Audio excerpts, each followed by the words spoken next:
सास बहू की ये कहानी पढ़कर आपकी आंखें सैजल हो उठेंगी। बहू कहाँ मर गई? अंदर से आवाज़। जिंदा हूँ माँ जी। तो फिर मेरी चाय क्यों अभी तक नहीं आई? कब से पूजा करके बैठी हूँ, ला रही हूँ माँ जी। बहू चाय के साथ भजिए भी ले आई। सास ने कहा, तेल खिलाकर मारेगी क्या?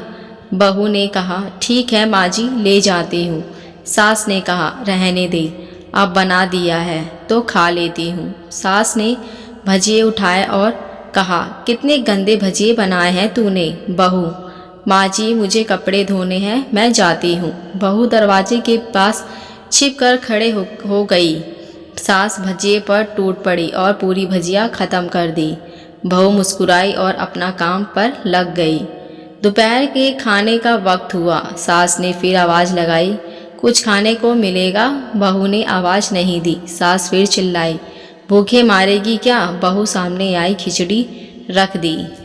सास गुस्से में, ये क्या है? मुझे ये नहीं खाना, इसे ले जाओ। बहू ने कहा, आपको डॉक्टर ने दिन में खिचड़ी खाने को कहा है, खाना तो पड़ेगा ही। सास मुंह बनाते हुए, हाँ तू मेरी माँ बन जा। बहू फिर मुस्कुराई और चली गई। आज उसके घर पूजा थी। बहू सुबह 4 बजे की उठ गई। पहले स्नान किया, फिर फूल लाए, माला बनाई, रसोई साफ की, पकवान और भोजन बनाए। सुबह के 10 बज गए। अब सास भी उठ चुकी थी। बहू अब पंडित जी के साथ भगवान के वस्त्र तैयार कर रही थी। आज ऑफिस की छुट्टी भी थी। उसके पति भी घर पे थे। पूजा शुरू हुई।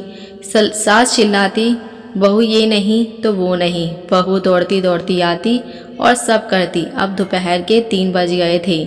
आरती की तैयारी चल रही थी। पंडित जी ने सबको आरती के लिए बुलाया और सबके हाथों में आरती दी। जैसे ही बहू ने थाली पकड़ी, थाली हाथों से गिर गई।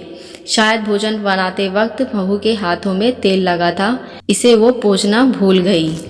सारे लोग तरह तरह की बातें करने लगे। कैसी बहू है, कुछ नहीं आता, एक काम भी ठीक से नहीं कर सकती, ना जाने कैसी बहू उठा लाए, एक आरती की थाली भी संभाल ना सकी। अब उसके पति भी गुस्सा हो गए और सास भी चुप रही, कुछ नहीं कहा, बस यही बोल के छोड़ दिया, सीख रही है, सब सीख जाएगी धीरे धीरे। अब सबको खाना परोसा जाने लगा। वह दौड़ दौड़ के खाना लाती, फिर पानी लाती। करीब 70-80 लोग हो गए थे। इधर 2 नौकर और बहू अकेली, फिर भी वह सारा काम बहुत ही अच्छे तरीके से करती। अब उसकी सास और कुछ पड़ोस आसपास के लोग खाने पर बैठे। बहू ने खाना परोसना शुरू किया, सबको खाना दे दिया। जैसे ही पहला निवाला सास ने खाया, तुरंत नमक ठीक नहीं डाला क्या? एक काम ठीक से नहीं करती, पता नहीं मेरे बात कैसे घर संभालेगी। आसपास वालों को तो जानते ही होना साहब, बस उनको तो बहाना ढूंढते हैं नुस्ख निकालने का। फिर वो सब भी शुरू हो गए, ऐसा खाना है, ऐसी बहू है, ये वगैरह वगैरह। दिन का खाना हो चुका था। अब बहू बर्तन साफ करने नौकर के साथ लग गई। रात में जगराते का कार्यक्रम रखा गया था। बहू ने भी 1-2 गीत गाने के लिए स्टेज पर चढ़ी। सास जोर से चिल्लाई, मेरी नाक मत कटाना, गाना नहीं आता तो मत गाना, वापस आ जाना। बहू मुस्कुराई और गाने लगी। सबने उसके गाने की तारीफ की, पर सास मुंह फुलाते हुए बोली, इससे अच्छा तो मैं गाती थी जवानी में, तुझे तो कुछ भी नहीं आता। बहू मुस्कुराई और चली गई। अब रात का खाना खिलाया जा रहा था। उसके पति के ऑफिस के दोस्त साइड में ड्रिंक करने लगे। उसका पति चिल्लाता, थोड़ा बर्फ लाओ, तो सास चिल्लाती, दाल नहीं है, फिर चिल्लाता, कोल्ड ड्रिंक नहीं है, पापड़ ले आओ। इधर उधर आखिर में उसके पति की शराब गिर पड़ी उसके दोस्त पर और बोतल टूट गई। पति गुस्से में 2 थप्पड़ अपनी पत्नी को लगाते हुए कहता है, जाहिल कहीं की, देखकर नहीं चल सकती, तुझे इतना भी काम नहीं आता। सारे लोग देखने लगे।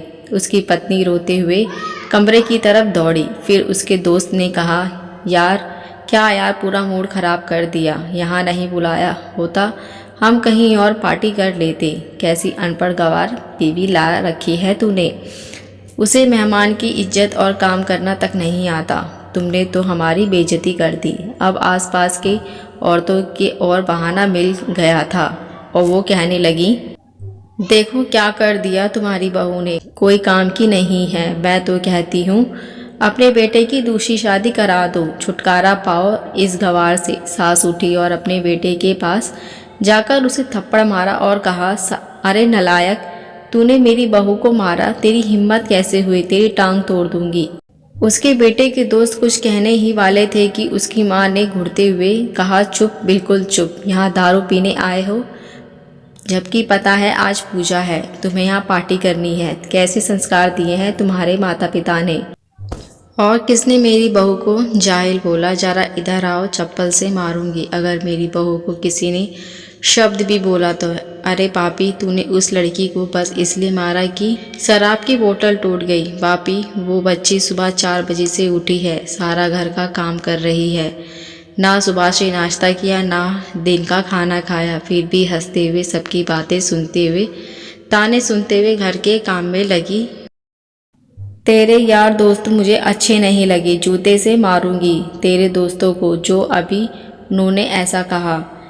उसके यार चुपचाप से खिसक लिए। अब सास बहू के कमरे में गई और बहू का हाथ पकड़कर बाहर लाई। सबके सामने कहने लगी, किसने कहा था अपनी बहू को घर से निकाल के दूसरी बहू ले आना, जरा सामने आओ। कोई सामने नहीं आया। फिर सास ने कहा, तू जानती भी क्या है इस लड़की के बारे में, ये मेरी माँ भी है, बेटी भी। माँ इसलिए मुझे गलत काम पर डांटती है और बेटी इसलिए कभी कभी मेरे दिल की भावनाएं समझ जाती है। मेरी दिन रात सेवा करती है, मेरे 1000 ताने सुनती है, पर एक शब्द भी गलत नहीं कहती, ना सामने ना पीठ पीछे। और तुम कहते हो दूसरी बहू ले आऊं? याद है ना छुटकी की दादी, अपनी बहू की करतूत। सास ने गुस्से से पड़ोस की महिला को कहा, अभी पिछले हफ्ते ही तुम्हें मियाँ बीबी भूखे छोड़ घूमने चले गए थे। मेरी इसी बहू ने 7 दिन तक तुम्हें खाना पानी और तुम्हारे पैर तक दबाए थे, और तुम इसे जाहिल बोलते हो। जाहिल तो तुम हो जो कोयले और हीरे में फ़र्क नहीं जानते। और आइंदा मेरी बहू के बारे में किसी ने भी एक लफ्ज़ भी बोला तो मुझसे बुरा कोई नहीं होगा, क्योंकि ये मेरी बहू नहीं, मेरी बेटी है। बहू से शक्तियाँ लेते हुए फिर कमरे में चली गई। सास ने एक प्लेट उठाई और भोजन परोसा और बहू के कमरे की ओर गई। बहू सास को भोजन लाते देखा तो बहू ने कहा, अरे माँ जी, आप क्या कर रही हो, मैं खुद ले लेती। सास ने प्यार से ताना मारते हुए कहा, डर मत, इसमें जहर नहीं है, मार नहीं दूंगी तुझे नहीं सास चाहिए होगी, पर मुझे अभी भी तू ही मेरे घर की बहू चाहिए। बहू ने अपने सास को रोते हुए गले लगा लिया। सास भी रो दी पहली बार और कहा, चल खाना खा ले। अब फिर मजाक करते हुए कहा कि मेरे पैर दबाने चली आना। ये ख्याल मन में मत लाना कि सास ज़्यादा बोलती है, किसी दिन मैं इसका गला दबा दूंगी, क्योंकि कभी मैं भी यही सोचती थी। दोनों खूब हंसने लगती हैं। कुछ रिश्ते मीठे होते हैं, बस बातें कड़वी होती हैं। ये सास बहू की कहानी आपको कैसी लगी दोस्तों, मुझे कमेंट करके ज़रूर बताएं। अगर आप हमारे चैनल पर नए हैं तो मेरे चैनल को सब्सक्राइब, लाइक, शेयर ज़रूर करें। अब मिलते हैं नई कहानी के साथ। देखने और सुनने के लिए धन्यवाद।